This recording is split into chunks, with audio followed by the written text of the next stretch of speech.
आज जिला कांग्रेस कमेटी के बैनर तले नेतृत्व में हमारे सागवाड़ा के लोकप्रिय नगर परिषद के नगर पालिका के अध्यक्ष और उपाध्यक्ष को हटाया गया है, निलंबित किया गया है, जिसकी हम घोर निंदा करते हैं।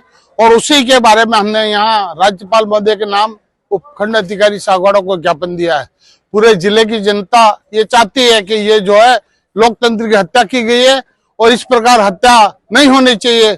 ये विकास में जो रोड़ा अटकाने की भू माफियाओं का षड्यंत्र है, इस षड्यंत्र को हम कदापि माफ नहीं करेंगे और जनता भी इसको देख रही है। जितना विकास हुआ है, जैसे मैं बताना चाहता हूं कि डूंगरपुर में गुप्ता बीजेपी का अध्यक्ष था, लेकिन उसने काम किया तो हम उसकी सराहना करते हैं। और सागवाड़ा में भी इस बोर्ड के नेतृत्व में जो काम हुए हैं, 500 करोड़ की योजना कोई मामूली बात नहीं है। अगर कोई नया जिला भी बनता तो भी उसको 500 करोड़ रुपया नहीं मिलता, और नगर पालिका को 500 करोड़ की योजना मिली। इस योजना में काफी विकास हुए हैं और आज अभी कुछ समय बाकी था तो इसमें उनको घटी रोकने का काम किया है। मैं चाहता हूं कि ये जो है भाजपा की नीतियों के खिलाफ है, इसमें भाजपा पूरी सम्मिलित नहीं है, इसमें कुछ भूमाफियाई सम्मिलित है, भाजपा पूरी नहीं है। और भाजपा सही काम को सही कहेंगे, जैसे हम भी कहते हैं कि बीजेपी के राज में गुप्ता ने अच्छा काम किया तो अच्छा ही कहेंगे। और यहाँ पर भी भाजपा ये कहती है कि नरेंद्र खोड़िया ने अच्छा काम किया और विकास की राह में कुछ लोग रोड़ा अटका रहे, वो बहुत ही गलत है और सागवाड़ा के विकास को रोकने का काम किया है। चला गया, भाजपा की सदस्यता ग्रहण कर ली है और छोड़ दिए, हम उसके खिलाफ कोई कार्रवाई नहीं करेंगे। पहले तो शुरुआत से ही, जैसा कि माननीय दिनेश जी ने बताया था कि शुरुआत से ही वो अपने पार्टी विरोधी गतिविधि नहीं, उस समय मेरे कार्यकाल की बात नहीं, मेरे कार्यकाल में उसने कांग्रेस छोड़ के भाजपा में स्वतः ही सदस्यता ले ली थी, इसलिए हम उसके खिलाफ को कार्रवाई, जो चला गया उसकी क्या कार्रवाई हम करें।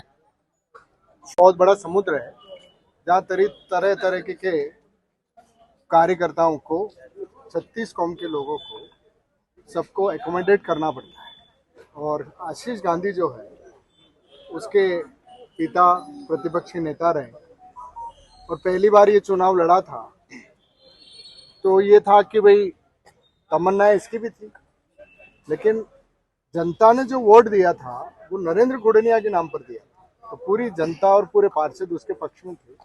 ये शुरू से इस तरीके की गतिविधि में लिप्त था। मैं जिलाध्यक्ष था, तो चूंकि हमारी परंपरा रही है कि बच्चा अगर घर के अंदर गलती करता है तो उसको समझा बुझा करके रखा जाता है, लेकिन बच्चा जब हमारी गिरदी करने लग जाता है तो उसके खिलाफ कार्रवाई करनी पड़ती है। लेकिन ये तो उसने अति कर दी और खुद ही भारतीय जनता पार्टी के अंदर सम्मिलित हो गया बीजेपी के रात, तो उसकी जो असली फितरत थी वो सामने आ गई। तो आज भी जो है वो हमारे जिला कांग्रेस कमेटी के सामने नगर और दोनों ब्लॉकों ने प्रस्ताव रखे कि उसका पिता जो है कुलदीप गांधी, वही इसका मास्टरमाइंड है, वही पहले सारे पट्टे उसने लिए हैं। तो प्रदेशाध्यक्ष जी से मैंने निवेदन किया था कि ये सारा इसके ऑफिस में बैठ करके कांग्रेस के खिलाफ सारे षड्यंत्र किए जाते हैं तो उसको निष्कासित किया जाए। प्रदेशाध्यक्ष जी ने कहा कि अभी अधिकार हमने जिलाध्यक्ष को दे दिया है, तो आज हमने जिलाध्यक्ष जी के सामने ये प्रस्ताव रखा है और जिलाध्यक्ष जी ने उसको निष्कासित करने की घोषणा की है और उनका प्रस्ताव प्रदेशाध्यक्ष जी के पास जो है अप्रूवल के लिए चला जाएगा। तो ऐसे गद्दारों को हमारे राहुल गांधी जी ने भी कहा है कि जो कम रहे कोई बात नहीं, लेकिन गद्दार लोग पार्टी में नहीं रहने चाहिए। निलंबन जैसे कैविएट लगा दिया, ऐसा सुनने में आया। नहीं, वो तो वो सरकार की ड्यूटी है, वो उनका अधिकार है, वो करेंगे। कैविएट इसलिए लगाई जाती है कि उससे कोई वो नहीं होता, उससे ये होता है कि साहब आप सरकार की बात सुन करके, आप पार्टी की बात सुन करके करें। तो हम भी चाहते हैं सरकार अपनी बात रखेगी क्या? कोर्ट के अंदर इनको जवाब देना है कि जिस नगर पालिका बिल्डिंग को गिराने के लिए आप सस्पेंड कर रहे हो उसके ऊपर तो 2.5 साल से हाई कोर्ट में केस चल रहा है, तो कोर्ट के ऊपर हो गई क्या सरकार? उसका फैसला तो हाई कोर्ट को देना था। तो हाई कोर्ट फैसला देती कि साहब नगर पालिका अध्यक्ष ने गलत काम किया, उसको सस्पेंड करेंगे, तो अभी अधिकार राज्य सरकार के पास नहीं था। अब तो कोर्ट में जाएंगे तब सरकार को पता चलेगा। ये सब झूठी कहानियों के आधार पे ये सारा काम हो गया है और लीगल जो राज्य सरकार के लोग हैं वो भी इस उहापोह में कि ये किस तरीके का ऑर्डर जारी हो गया, जब बिल्डिंग को लेकर के ऑलरेडी जनहित याचिका लिखी हुई है, ऑलरेडी उसको गिराने के ऊपर जो है स्टे लगा हुआ है, ऑलरेडी जो किराया देना है उसके ऊपर स्टे लगा हुआ है और हाईकोर्ट में विचाराधीन है।